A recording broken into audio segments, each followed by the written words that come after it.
Hello and welcome back into the mist. My name is Locke. My pronouns are they, he, and I will be your wereraven today. And happy 7th night of Ravenloft Fright Nights. Now, as we dive into another spooky night for this Halloween special, I'm gonna ask you to stay with me once again because we're going into a little bit of a daunting place. We are going to deep dive slightly, briefly, a little fledgling flight, if you will, into previous edition Ravenloft lore. Now, this is something that I've kind of wanted to do for a while now, is to literally open up Mistipedia and use their random page function to just have a piece of 2E lore, I believe it's mostly 2E, show up and then react to it, because most of my knowledge of previous edition stuff only stems from if I wanted to include something, if I thought it was relevant to a campaign, so it's not super extensive. So what if we did this first little venture into potentially weird and questionable decisions made by, I'm assuming TSR. Could I have researched this a bit better? Sure. Am I going to? No. Alright, so if you've never seen Mistipedia, welcome! Here we are, it's a Ravenloft wiki. It's very, very... it looks like a website of its time. And, I think that's beautiful. I think that's gorgeous, actually. I appreciate that deeply. So, last time I tried to make this video, it didn't work. So hopefully the horror of this video is not that it doesn't get to exist at all, and it's just a theory, whisper, a ghost story of a video. Let's go ahead and see, fingers crossed, that we hop into some lore worth exploring. Wow. Dude, you can't be serious, dude. I thought I was gonna do one page and that was gonna be it. Okay. We have, am I gonna try to pronounce that? Is that even worth trying to pronounce? Swawerskvosfost. I'm so sorry if I'm butchering like something that's actually in a language that I just don't recognize. Swawerskvost? A common Valkovnian dish, boiled, pickled, and shredded cabbage that tastes highly sour. Dude, I hate cabbage. Oh, I hate cabbage. I should have guessed it. Low-key kind of looks like sauerkraut, the name of the dish. But is that all it is? Is it just a cabbage dish? Can we get a recipe? I don't like that those are boiled and pickled are categories on the Ravenloft wiki. I don't like that. Why are those options? How many dishes do you think's on? I don't want to know. I do like that there is cuisine though, because I've been playing around with the idea of doing a food episode for like, I was thinking more Barovian because that's the one that's known better, but Cuisine of Falkovnia, okay. I'm sorry that you have to eat sour cabbage, dude. That sucks. That, you know what? This is a Halloween season video because that terrifies me. If I had to eat that while also surviving a zombie siege every new moon, I think I'd become a zombie. Let's do another one. Oh, we're getting a lot of short ones. I know there's ones with lots of lore in it. I've had to deep dive on things before. Alright. The Great Cathedral of Timor. Though partially collapsed and dating back to the time before Timor's fall into ruin, the old Cathedral of the Enclave is nonetheless the center of that community. Zarizia. Oh, yeah, because Zarizia used to be like split into two, right? And Timor is the other half. I forget what the other one's called. Is it called Zarizia? Because in 5e, they just combined it in one instead of making it like a dual pocket domain. I know there's a different word for it in second edition. I should stop saying second edition in case that's wrong. In previous edition lore, there was a different place for it. Okay, this doesn't mean anything for me though. This doesn't mean anything. All right. So the Enclave is a hamlet buried in the sewers in the tunnels of Timor. See, I know what I was talking about. I know what I was talking about. It is populated by Calibans that claim to be descendants of the original Timori.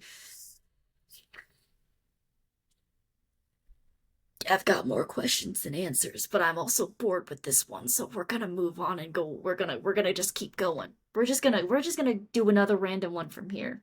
I don't want to follow this trail. Lowen Term is a community in Barovia located on the Gundar River. That's a river name I don't know. Excuse me? Where's that supposed to be? Oh, yeah, I forgot in previous edition, like, all of the domains were actually, like, kind of, like, connected. Like, it wasn't like in 5e how the domains are, like, kind of in a nebulous space among the mists. So, like, if you walk into the mist, it doesn't guarantee, like, that, like, Lamortia is next to Barovia or something like that. They can move and never be in the same place, and you'll never find a domain again if you lose it, sort of thing. Which is why you need a mist talisman or like someone who can guide you, like a Vistani or something. I forgot that they used to actually be close to each other. Anyway, the Gundar River, originally flowing through the domain of Gundarek before it was absorbed by neighboring lands. The Gundar River is a major tributary of the Musard River. It flows from Forlorn downriver through the Gorge of Passing Sorrow. That that's kind of a sick name though. The Gorge of Passing Sorrow. Very Ravenloft, very gothic. Into Barovia past the western edge of the Bloodfang Hills. And through this, I'm assuming that's supposed to say southern Bellinok Mountains into Invidia. In Invidia, it joins the Narav River and ultimately terminates in the Musard. Interesting. So, Forlorn, Barovia, and Invidia used to be next to each other. I've also never heard of the Bloodfang Hills. That's not like a location in 5e on the map.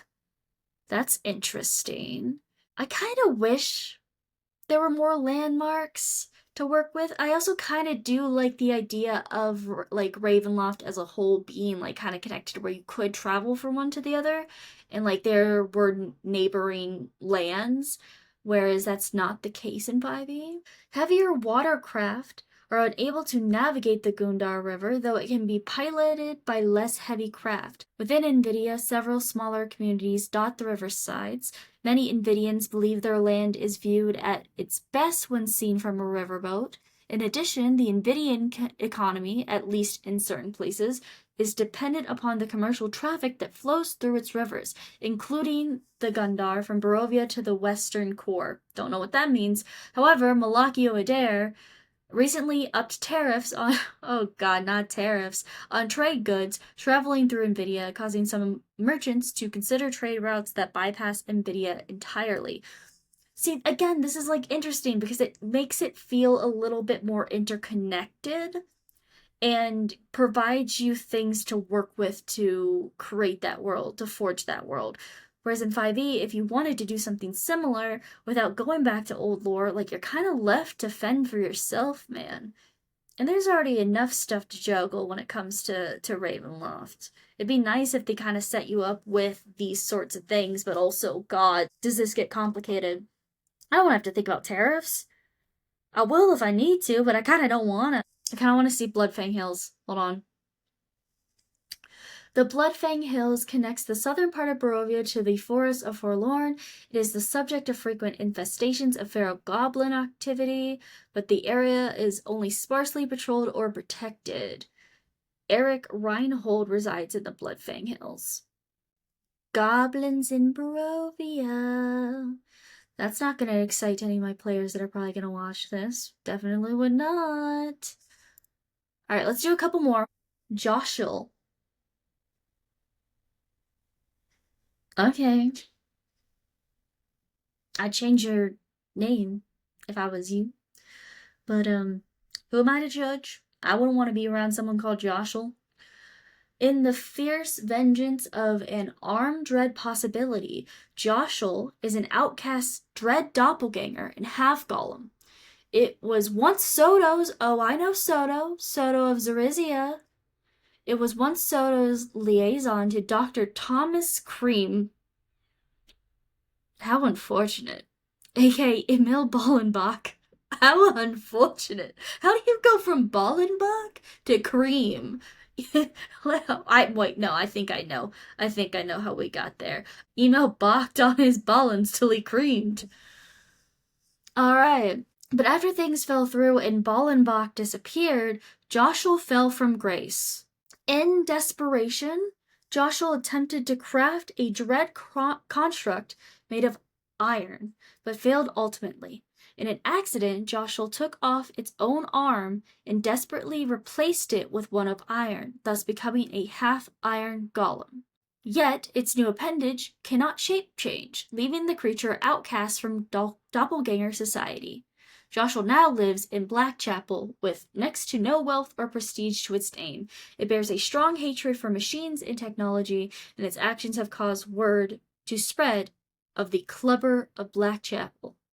I don't like the name still. That really sucks for Joshua. I don't really want to deep dive into that. I want something else that's interesting. Something else. Ooh, the Lady of the Lake. The Lady of the Lake is the Siren Dark Lord of Castle Island. Oh, this is a Dark Lord I haven't heard about before.